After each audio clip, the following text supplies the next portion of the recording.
بسم الله الرحمن الرحيم. السلام عليكم ورحمة الله وبركاته. معكم محمد شين التاعب من قناة الدعوة الإسلامية على اليوتيوب، وفيديو جديد من سلسلة اعتراف خطير.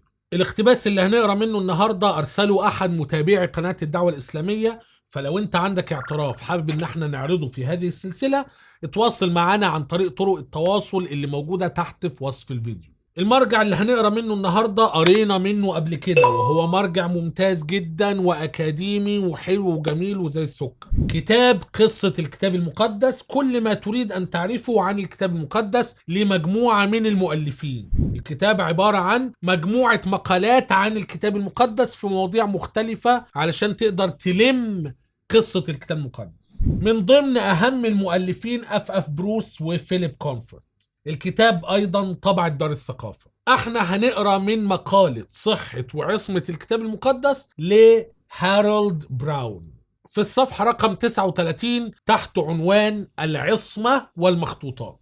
قلنا قبل كده كتير جدا ان الاشكاليات الكتابية بمختلف انواعها اثرت على عقيدة النصارى في الوحي والعصمة، وقلنا ان المفروض العقائد لا تتأثر بالاشكاليات، لكن هو ده اللي حصل عند النصارى، ان هم وجدوا اشكاليات معينة ففي مسيحيين غيروا عقائدهم فيما يخص الوحي والعصمة علشان تبقى مناسبة بشكل ما مع هذه الاشكاليات الكتابية، فيحاولوا يحافظوا على نوع من انواع المصداقية والموثوقية للكتاب المقدس. هنا بيقول نقطة في غاية الاهمية والمفروض ان هي تكون بديهية: العصمة والمخطوطات. لنكن واقعيين، العصمة تختص فقط بالكتابات الأصلية أو مخطوطات الكتاب المقدس التي لم تعد موجودة. العصمة تختص فقط بالكتابات الأصلية التي لم تعد موجودة.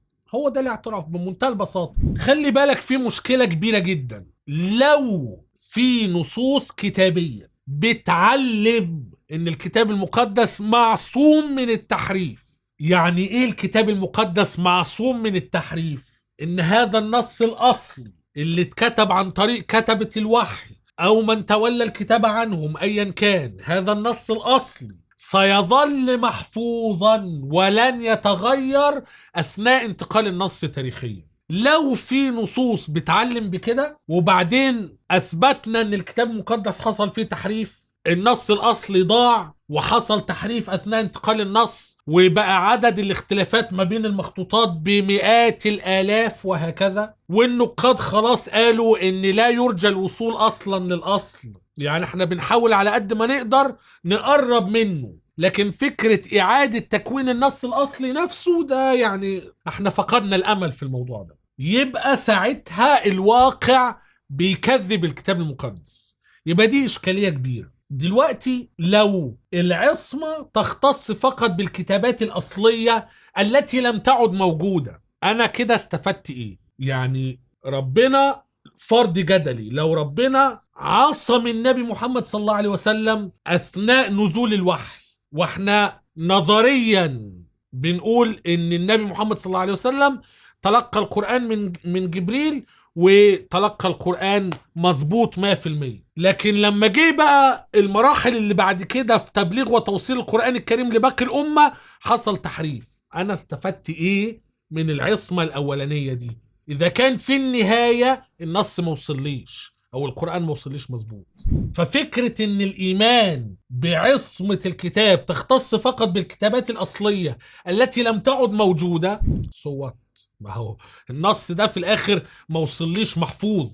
ما هو انا ما ينفعش اقول ان المخطوطات معصومة. خلي بالك المسيح بيلعب في مساحة ايه، ان يا جماعة احنا ما بنقولش ان المخطوطات معصومة. هو انتوا يا مسلمين بتقولوا ان المصاحف معصومة؟ احنا بنقول اجمالا ان القرآن الكريم محفوظ، إنا نحن نزلنا الذكر وإنا له لحافظون. فالقرآن الكريم إجمالا محفوظ. ممكن نلاقي أخطاء في المخطوطات لكنها لا تؤدي إلى إن احنا ما نعرفش هو القرآن اللي نزل على محمد صلى الله عليه وسلم عبارة عن إيه. ده مش حاصل عند المسلمين، ده مش حاصل عند المسلمين، لكن حاصل عند أهل الكتاب. هو النص اللي كتبه متى كان ايه بالظبط؟ في خلاف.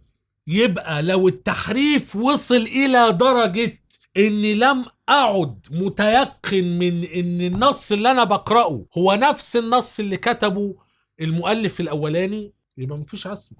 هنا بيقول اجمع علماء الكتاب المقدس على ان مخطوطات الكتاب المقدس الموجودة تحتوي على اخطاء بعض النساخ، وتكتشف الأخطاء دي تكتشف عادة عندما تتم مقارنة المخطوطات الأحدث بالمخطوطات الأقدم المتاحة. التحريف بيظهر بالمقارنة. طلع لي كده نص مرقس 1:1، المخطوطة دي بتقول إيه؟ ده شكل للنص. المخطوطة التانية بتقول إيه؟ ده شكل تاني للنص.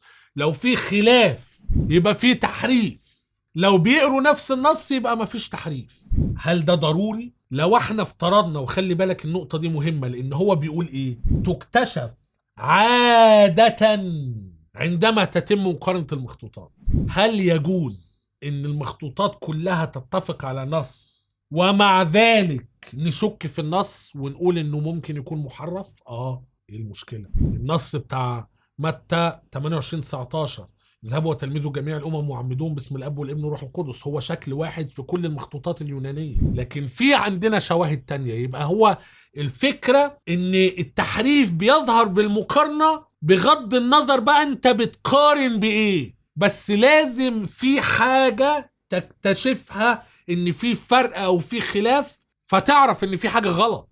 تقارن مثلا ان المسيح قال اذهبوا وتلمذوا جميع الامم وعمدوهم باسم الاب والابن والروح القدس، يبقى المفروض ان التلاميذ هم كمان يعمدوا باسم الاب والابن والروح القدس، لكن التلاميذ ما بيعمدوش باسم الاب. يبقى في فرق، يبقى في مشكلة. ده يوسابيوس القيصري اقتبس النص بطريقة تانية، يبقى في فرق، يبقى في مشكلة. عشان كده انا بس حبيت اكد على نقطة ان المخطوطات ممكن تتفق كلها على نص واحد ومع ذلك نشك، بس لازم يكون في دليل يؤدي إلى هذا الشك.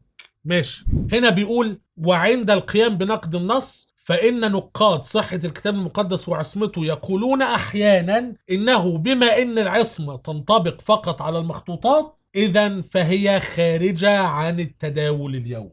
هنا هو باب يبتدي يدخل في موضوع الخلاف أو المساحة اللي أنا اتكلمت عنها قبل كده، اللي بيحاول المسيحيين يلعبوا فيها، إن المخطوطات أصابها التحريف، المخطوطات مش معصومة، لكن احنا في النهاية من خلال هذه المخطوطات بنقدر نعيد تكوين الأصل. النقطة دي احنا اتكلمنا عنها من نفس هذا المرجع، وهنتكلم عنها كتير في مراجع أخرى، لأن في فيديو أثار فضولي واحد من المسيحيين بيحاول يدافع عن وحي وعصمة الكتاب المقدس، وبيحاول يدافع عن ان بالرغم ان المخطوطات فيها اخطاء الا اننا بنقدر نعيد تكوين النص.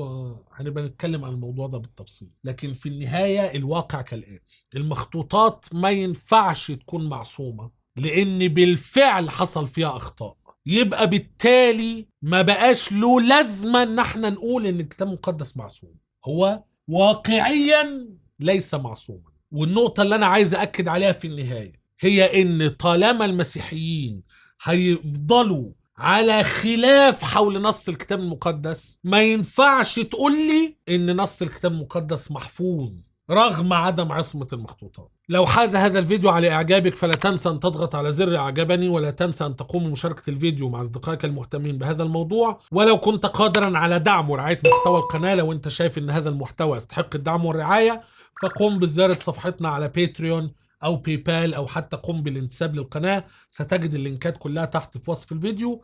إلى أن نلتقي في فيديو آخر قريبا جدا بإذن الله عز وجل. لا تنسوني من صالح دعائكم، والسلام عليكم ورحمة الله وبركاته.